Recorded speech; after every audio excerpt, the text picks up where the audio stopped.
On today's episode, we discuss the fallout from Saturday night's main event, a couple of surprising returns for TNA and AEW, as well as the possible ramifications for tribal combat on the first episode of Raw on Netflix. All this and more on today's episode of the podcast.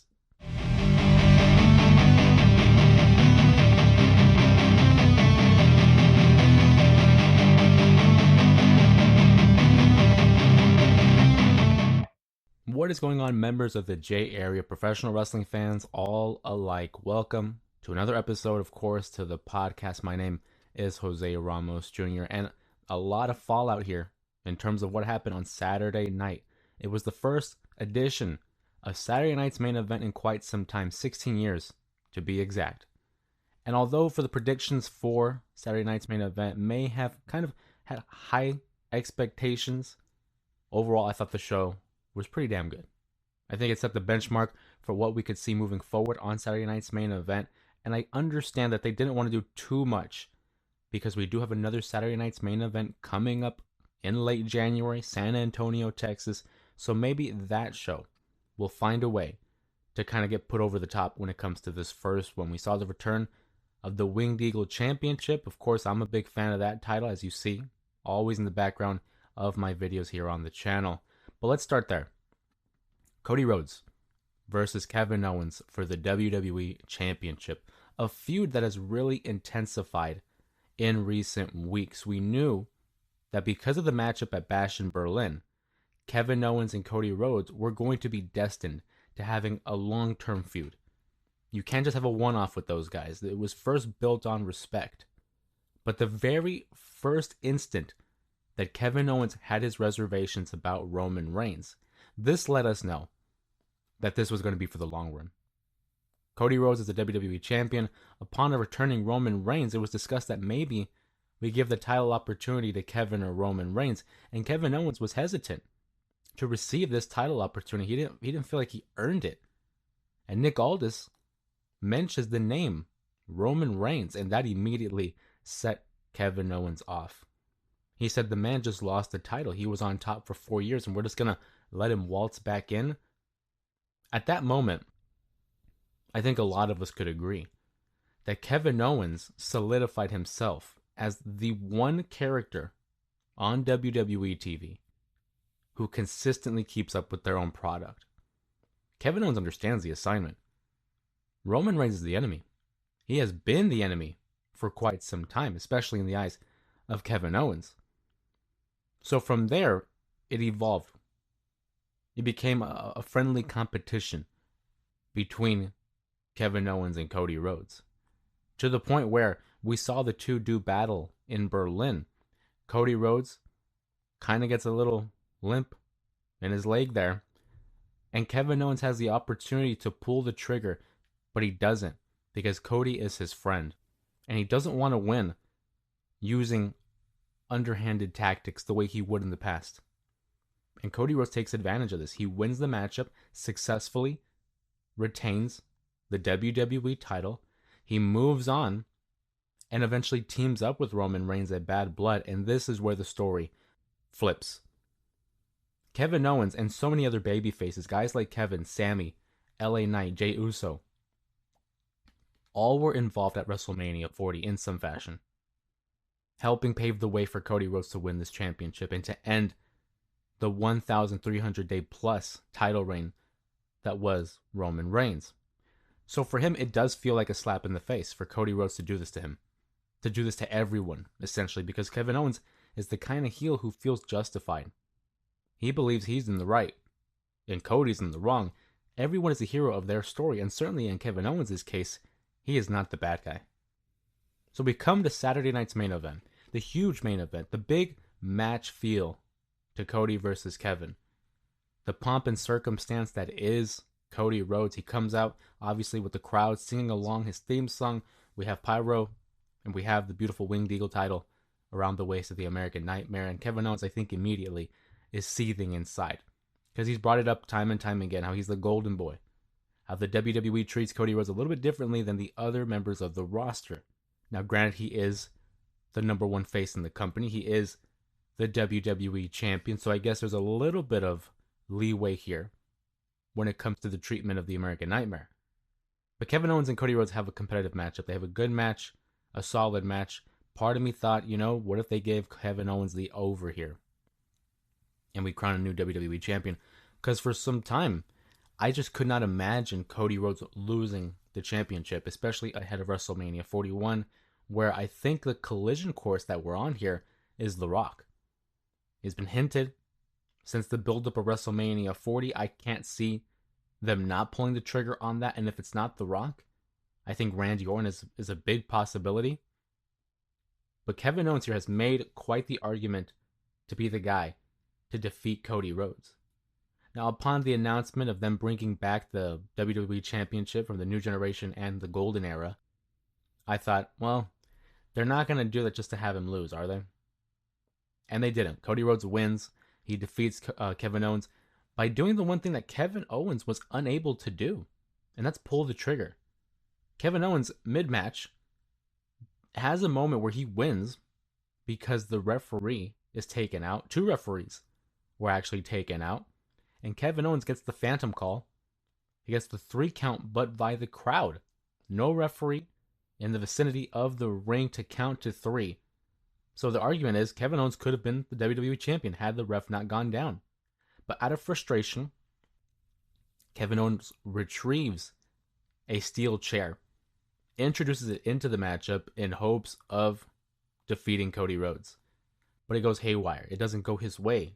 And Cody Rhodes takes full advantage of this. A wounded Cody Rhodes at that, because his ankle had been bothering him since the attack last week on SmackDown, or 2 weeks rather, when he had faced Chad Gable.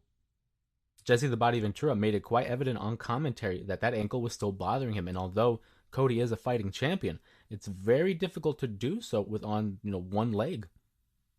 But he pulled through. The resourcefulness of Cody Rhodes, he pulls through, he sees the chair is still lying in the ring, he hits a crossroads on Kevin Owens, on top of the steel chair, gets rid of the steel chair, and now the referee comes back in and counts to 3. Cody Rhodes successfully defending his WWE Championship, and that was the big story. That was the big feel-good moment for the crowd. Everyone was sent home happy. The babyface wins, the heel loses, at least so we thought. Following Saturday night's main event, if you kept online on the socials for WWE, we would know that Cody Rhodes was attacked by Kevin Owens. And not just attacked, but attacked in the same manner that Randy Orton was, by receiving a pile driver. Except this time it was a packaged pile driver, a variation of the pile driver that Kevin Owens had done to Randy Orton. We saw that Cody Rhodes was stretchered out. We don't know how long he's going to be out. Because if we see what happens to Randy Orton, one could imagine what will happen to Cody Rhodes. He's a WWE champion. We saw him get stretchered out, and Kevin Owens retrieves the Winged Eagle title, taking it to the back, essentially, and is met by Triple H. And they get a little physical there, a little shoving match between the two, and the history between Triple H and Kevin Owens is documented because during the time of NXT, Kevin Owens, the prize fighter, was one of the top guys that was pushed in NXT while Triple H was ahead of creative there. And then upon reaching the main roster in 2016, he became the Universal Champion, but not without any help. Because, if you remember correctly, Triple H had a hand in Kevin Owens winning that Universal title. In fact, it was at the expense of a Seth Rollins. A lot of history there. So Triple H and Kevin Owens have a moment there. And this shows that Kevin Owens, yes, he has the attitude. He's always been kind of anti-authority. But he's backing down from nobody. Cody Rhodes, Nick Aldis, Triple H. Backs down from nobody. He now has the Winged Eagle title in his possession. We can assume that. So moving forward, what are we doing? What's the plan? Because Cody's going to be gone for some time to sell this injury, to sell this attack. He's not going to pop up in a week. The earliest I can see Cody returning is January 6th for the first Raw on Netflix. That is the first time I think we see Cody Rhodes as a possibility. So for the time being, what do we do? Well, what I would like to see is Kevin Owens parading around with the championship, claiming to be the champion. He has an argument. Again, Kevin Owens consistently has been justified and has not been wrong in some of his arguments. So for him to say, I'm the rightful champion. I pinned Cody Rhodes. There was just no one to count the pinfall. Is he wrong? So I think it'd be cool to have him parade around with the championship just because I want to see the Winged Eagle title a little bit longer. I think it's one of the greatest tag team designs, the tag title or titles designs of all time. And maybe because we know it's going to culminate in a third matchup. They already have one at Berlin. They've had one at Saturday night's main event. You got to have the rubber match at this point. It's in, it's in the protocol to have the tiebreaker. Winged Eagle Championship, the current WWE title, they're probably gonna get thrown in a ladder match, and I'm there for it. Big fan of ladder matches. It's one of my favorites, probably my favorite stipulation in pro wrestling. Cody Rhodes versus Kevin Owens, book it. It's just a matter of when. Can they hold off till the Rumble? Maybe. I don't think it'll be on the Raw on Netflix just because that show's really starting to shape up. Could it be on an episode of SmackDown? Maybe. Last year, or I guess earlier this year, we had a New Year's Revolution themed SmackDown, so maybe. But Cody Rhodes versus Kevin Owens are on a collision course now for the WWE title, and I would not be surprised if it was in a ladder match. We talk about championship aspirations and Saturday night's main event. How could I not mention Gunther, who had a dominant victory over Finn Balor and Damian Priest? This win was so crucial. It was so important for Gunther to have because over the course of his reign, we haven't really seen him have a legitimate win in a title match. And that's not to discredit Gunther by any means, but in comparison to his Intercontinental title reign, I think this world title reign hasn't really been up to the same expectations. He was a dominant champion for 666 days, and for the course of this title reign, it's kind of been overshadowed by the Damian Priest-Finn Balor feud. SummerSlam's attack, Survivor Series attack, but now at Saturday night's main event, he has an opportunity to get his hands on both men. And he went out, and they showed out, and Gunther emerged victorious, getting a solid win over Finn Balor. Still opens the door, still leaves the door open for a Damian Priest matchup because he didn't cleanly beat him. He still has not beaten Damian Priest 100% clean. So I do think, again, we get a third match. But the issue with that is, that's when you want your babyface to go over. You can't have Damian Priest lose 3 straight. Essentially 4 straight, if you count the triple threat match. So maybe they don't go. We talk about booking decisions and whether or not it's right to put one person over the other, but then the argument can be made, just don't make the match. So I don't think Gunther and Damian Priest gets booked soon. I think now we pivot for Priest and Balor, and we wrap up that feud. Because that feud's been going on for the majority of the year. And speaking of going on for the majority of the year, Liv Morgan has been the Women's World Champion, has an argument to be made about being the top women's wrestler in the company, certainly with the year that she has had. It's been a banner year for Liv Morgan, putting on some of the best matches, having some of the best stories, and the best character work in her career. But the one thorn in her side, the one person that continuously seems to get in her way, Rhea Ripley. Rhea Ripley, who is, by far, one of the biggest stars in the company, not just women or men, just in general, one of the biggest stars. It's a rivalry that's been going on since WrestleMania 40, essentially. You can make the argument since before then, around 2023, when the attack happened that injured Liv Morgan and left her out for quite some time. You can even go a step further and say 2022, when the tag team of Liv Morgan and Rhea Ripley were working together, hunting for those titles. There's an argument to be made there. But we saw Io Sky, who was the rightful number 1 contender to Liv Morgan's world title, gave a valiant effort, a losing effort though, as she was unable to win the world championship. So we're left thinking, well, what's next?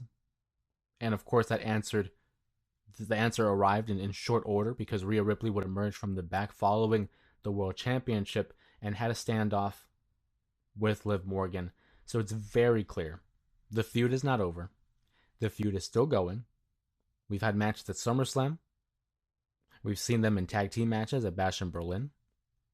We saw them in a shark cage match at Bad Blood. I'm thinking we get one more. And I'm hoping it's one more because we are riding very dangerously close to the point where maybe this feud has gone on too long. I think a lot of people, for better or for worse, have voiced their opinions on this feud. It had high promise, high potential. I still enjoy it, but I think we're at that point where we need something different here. I don't think necessarily the World Championship needs to be attached to this feud. That's why I had Io Sky winning at Saturday night's main event. Ultimately did not happen. But I think this feud has now surpassed the World Championship. It was initially for the world title. It became a matter of Dominic Mysterio. Then it became a matter of the Judgment Day. But now it's just gotten so personal and so bitter.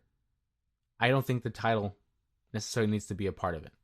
Now, to play devil's advocate and make an argument against that, Rhea Ripley never lost the championship. And she wants to get that back. Because who's the one that took that away from her? Liv Morgan, essentially, when she cost her months of her career by suffering that injury. But the final match, Liv Morgan versus Rhea Ripley, I think takes place January 6th. They keep loading it up. And I feel like that would be a solid opportunity to have that matchup. You want to have the biggest stars, some of the biggest stories. That's Morgan versus Ripley for a world championship and potentially a title-changing moment. I don't know. I think Rhea Ripley could legitimately win the title. They want to pop it. I would say pop a rating, but it's on Netflix. It's a streaming service, not necessarily a rating. But Rhea Ripley winning the world championship on the first Raw, that's the way to do it. You want to have a title change. And that might be the one that we see. But nonetheless, Saturday night's main event saw not only championships being defended, but it saw championships being debuted and introduced for the first time. Sticking with the women's division, of course, we had the first ever mid-card title on the main roster for the women, the United States Championship. Mia Yim and Chelsea Green qualified for the finals of said tournament. And I love the decision to have both of them involved in the finals because these are two women who should be rewarded for the work that they have done in 2024, having some of their best work. Mia Yim, I thought, had a great matchup. That dumpster match I thought was super entertaining between her and Green. She also had solid street fights throughout the course of the year, a good showing against Nia Jax a couple times. And then Chelsea Green, great character work, entertaining when it's really the name of the game, sports entertainment. So what was really cool about this matchup is you couldn't predict it. I mean, yeah, you might be leaning one more than the other. But at the end of it, if it was like a Bayley, if it was like a Bianca, then you had clear, an idea on who would be crowned the champion. But when it's Mia Yim and Chelsea Green, both deserving of this feat, it was a who's who. It was a toss-up. But Chelsea Green wins. Super happy for Chelsea. Congratulations to her for being the first ever, the inaugural Women's U.S. Champion. And it's just a matter of where we go from here. I think her feud with Mia Yim continues. I think we get her a rematch. I'd like to see her against some of the other mid-card talent on SmackDown because I know Intercontinental Championship is going to be on Raw. I think we're going to see a feud with Bayley. I think certainly we'll see other people, maybe like a Naomi in a one-off matchup because she seems to be preoccupied with the tag team scene, and we'll get to that in a second. But overall, Saturday night's main event I thought was a solid show. But we look forward to Monday Night Raw.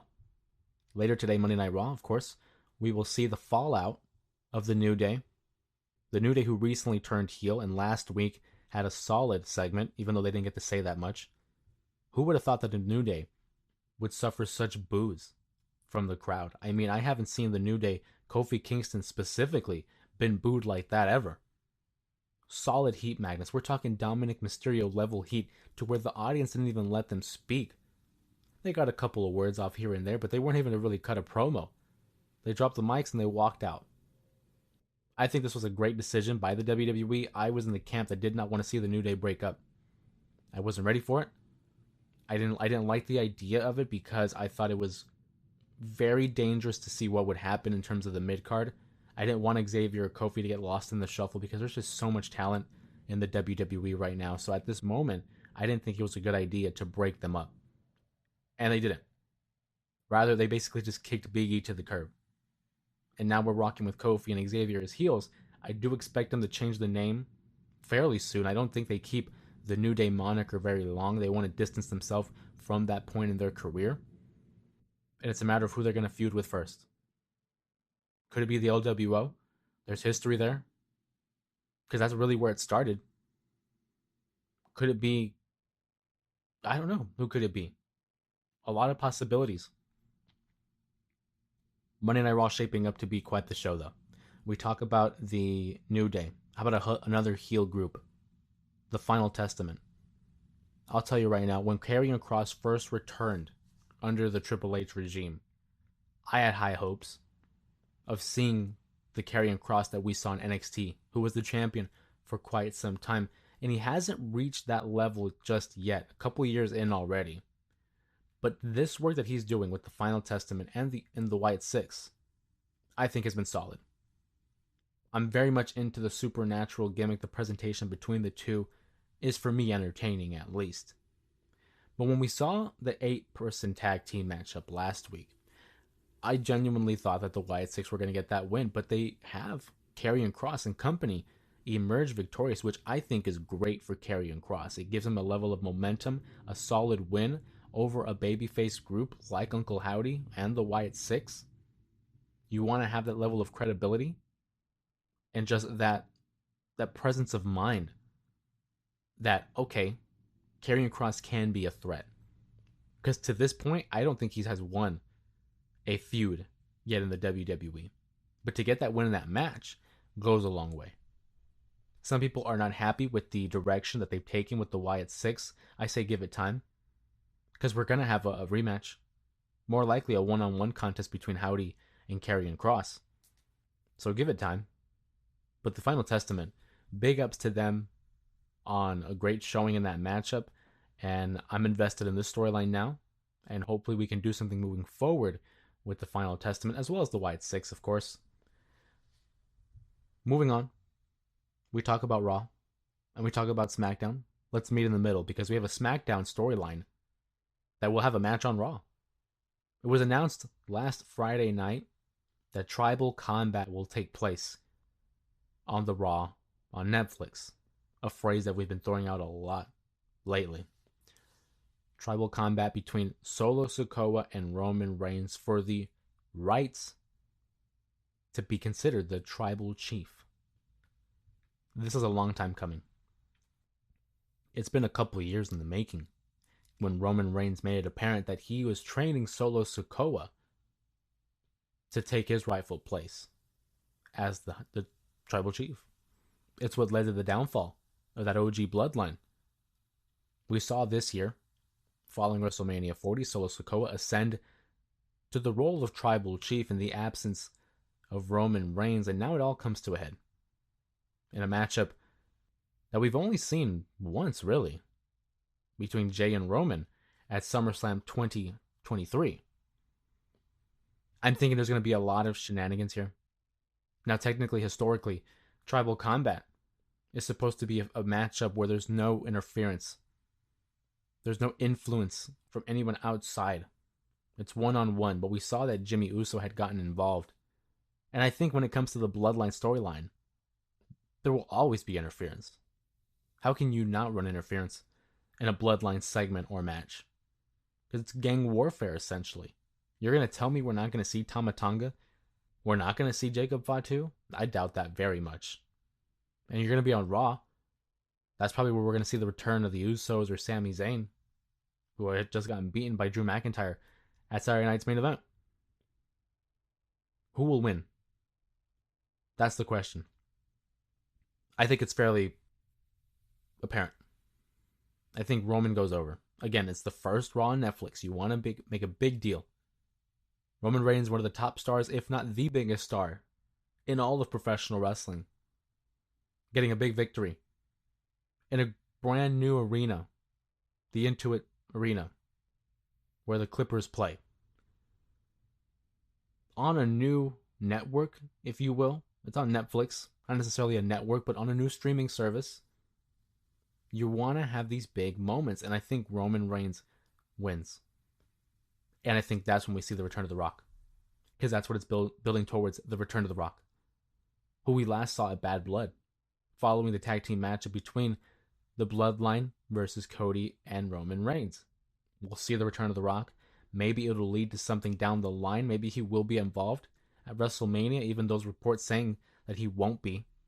I find him very doubtful. The Rock will be at WrestleMania 41, whether it's in a physical capacity or not. He will be there. I find it very doubtful that he will not be there. One person that might not be there is Jade Cargill, who suffered an injury, suffered an attack, and we don't know who. Well, Bianca Belair, the tag team partner of Jade Cargill, for me was on the list of suspects. But I feel like a new candidate, a new suspect has emerged in Naomi. When we first were introduced to the possibility of who would be the attacker, two names immediately came to mind. It was Bianca and Naomi. But given that the championship was almost vacated, but now it's not because Naomi's going to slide in and be a champion for Jade, who is the one that is benefiting the most from this attack? I think you say it's Naomi. Naomi, who made a return at the Royal Rumble, overshadowed by the debut of Jade Cargill. Friends with Bianca Belair, but not too good of friends because Jade Cargill was there. And now with her no longer there, Naomi is in position to be good friends with Bianca, to be a tag team champion. I think all signs point there. Now, some people want to say maybe it was someone that wasn't even with the WWE at that time, like someone who's returning from injury. A certain Charlotte Flair, perhaps. Now, I won't say here or there if that is the case, because we're only going off of what we've seen. But for me, Naomi is still the leading candidate, the leading suspect in this mystery of who done it, who had attacked Jade Cargill. We talk about turn of events. NXT real quick. How about Eddy Thorpe? Eddy Thorpe, who has been a young gun trying to rise into the ranks of the main event scene in NXT. For quite some time, he was trying to get the attention of Ava Raine, the general manager of NXT, the daughter of Dwayne "The Rock" Johnson, and he wasn't getting anywhere. It seemed to me that he was building up a lot of resentment towards the authority there because he didn't feel like he was being heard. He wasn't being listened to. He was looking for opportunity, and it wasn't coming his way until finally he gets a shot to qualify for the Iron Survivor match. And now he has to last 25 minutes to earn a championship opportunity. And ultimately someone attacks him. He's no longer available for the matchup. Now, I thought it was over Femi, but in a turn of events, it was actually Eddy Thorpe himself. He revealed on this past week's NXT that he was the one that did the attack. Because he knew if he wasn't going to be in the matchup, he wouldn't have to worry about 25 minutes of hell, dispatching 4 other NXT stars just for an opportunity. He earned a championship opportunity. Rather, he stole a championship opportunity without even having to lift a finger in a WWE ring. So Eddy Thorpe now is a heel, which I think is great. We weren't doing anything with him really. He had this wolf type of character, and then on top of that, somewhere along the line, he became like a party goer. I don't know, but I like this new edge that we have with Eddy Thorpe. He now has a championship opportunity against Trick Williams for the NXT title. I don't think he's going to win, but it certainly is a step in the right direction for Eddy Thorpe as a wrestler. So we'll have to wait and see on NXT what emerges there. Whether or not he wins the championship, I think it's already a solid win for Eddy Thorpe, being that he's introduced himself into that title picture. Now, whether or not he wants to win the title bad enough to face Oba Femi, that's another thing, because that man's a monster. That man is a monster. Moving from NXT, how about AEW? We don't do a lot of talk about AEW. Our audience is predominantly fans of the WWE, but I have to include my thoughts on the return of Toni Storm. And not just Toni Storm, but we're talking the rock star Toni Storm. Not Timeless, but someone we haven't seen in over a year. To see the metamorphosis of Toni Storm is quite fascinating. I think by far she is the best women's wrestler on that roster. In terms of character work, in terms of in-ring work, I mean, she checks all the boxes. In that year that she was Timeless Toni Storm, holding the AEW championship, you can make the argument she was the best thing on TV for All Elite Wrestling. Was so invested in her own storyline. She bought into the character.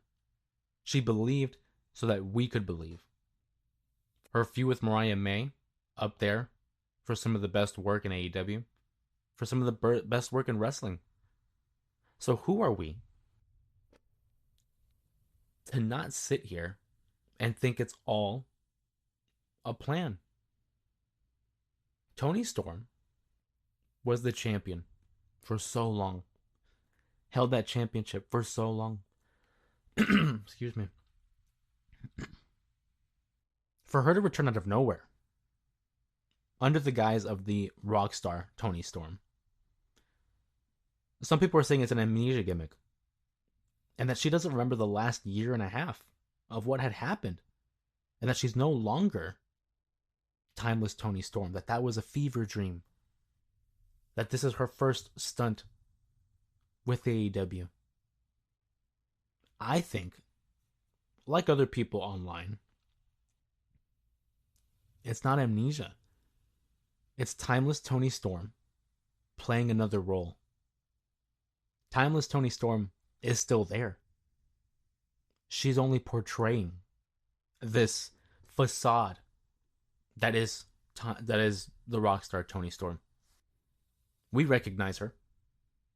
Apparently she doesn't, but I think it's Toni Storm providing the performance of a lifetime in order to get an opportunity at Mariah May for the championship and to defeat her, regaining the AEW Women's World Championship.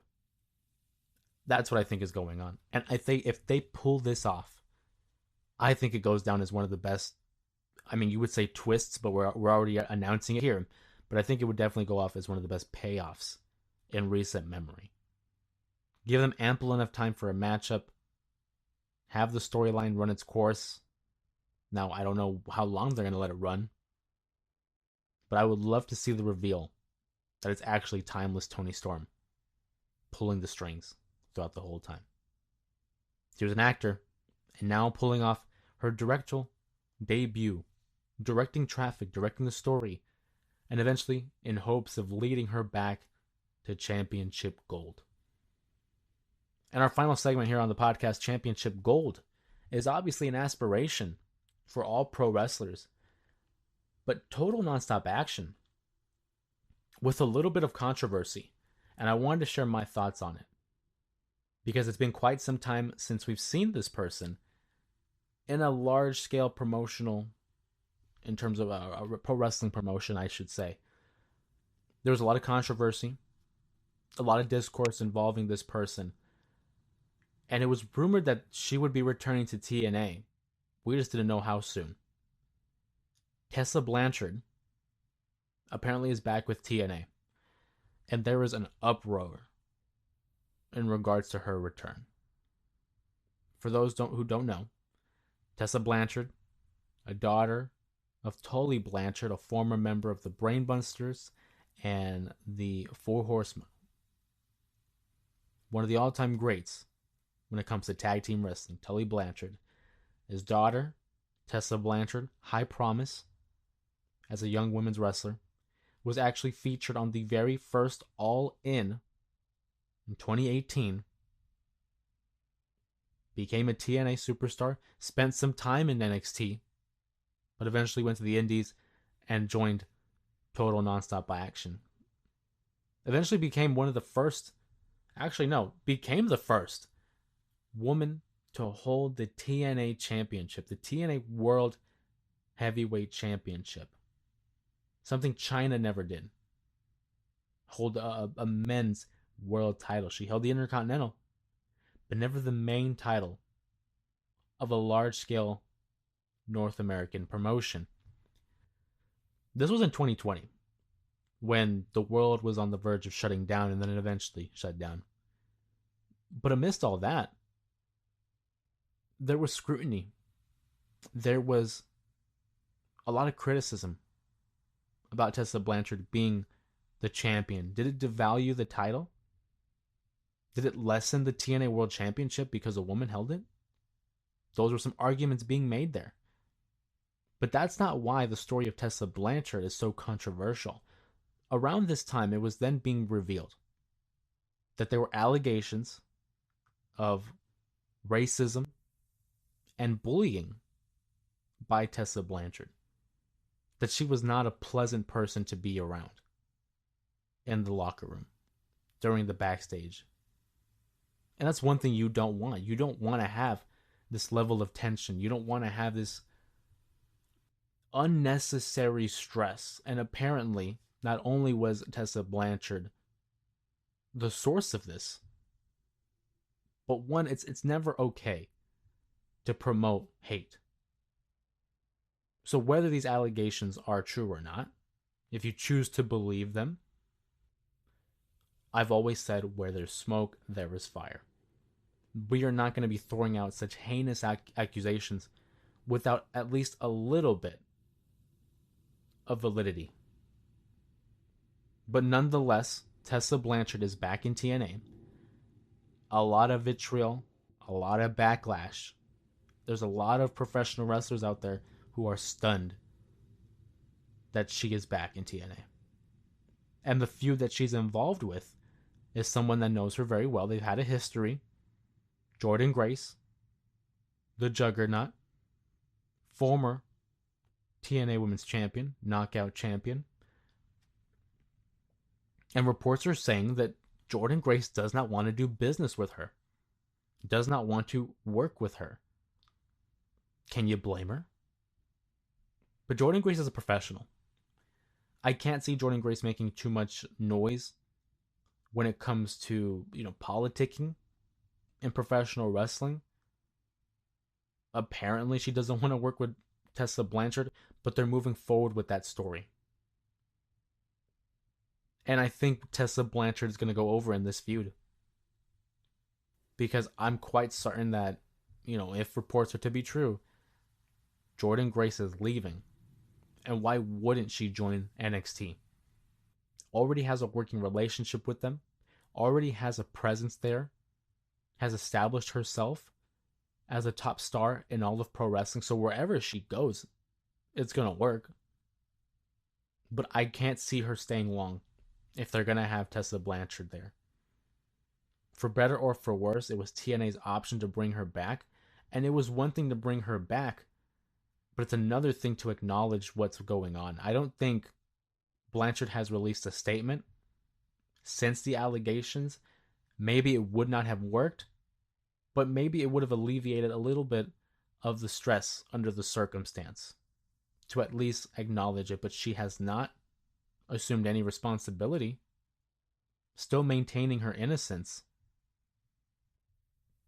But it's a slippery slope that TNA is playing with here. They were on a hot streak on the backside of 2023 during the duration of 2024, and now heading into 2025, a lot of people are looking at them like, they're looking at them a little crazy here. Like, what are we doing? You have Jordynne Grace, the Juggernaut, and it's almost as if you're prioritizing someone else because someone might be on their way out. Allegedly. We don't know if Jordynne Grace is on her way out. That's just my prediction. But the story with Tessa Blanchard is very interesting, and it's something that we will be keeping up to date, as well as maintaining a mindful presence on as it continues to develop. So not to end on a sour note here, but I would love to hear your guys' thoughts on the situation. What are some of your opinions? Not only in terms of the Tessa Blanchard, whole controversy here, but Timeless Toni Storm. Obviously, Saturday night's main event is a huge talking point. What did you guys think of the card? What was your favorite matchup? What are you looking forward to the most on the fallout of Saturday night's main event? Of course, I want to thank you guys for joining me on today's episode of the J Area Wrestling Podcast. My name is Jose Ramos Jr. Don't forget to check out the live stream following Monday Night Raw, and as we continue throughout the month, awarding the first ever annual J Area Wrestling Awards to other categories. We did Feud of the Year Sunday night, so we'll be looking forward to doing more of those. Of course, I want to thank you guys for stopping by and joining me talking professional wrestling. Of course, my name is Jose Ramos Jr., and I'll see you guys in the next one.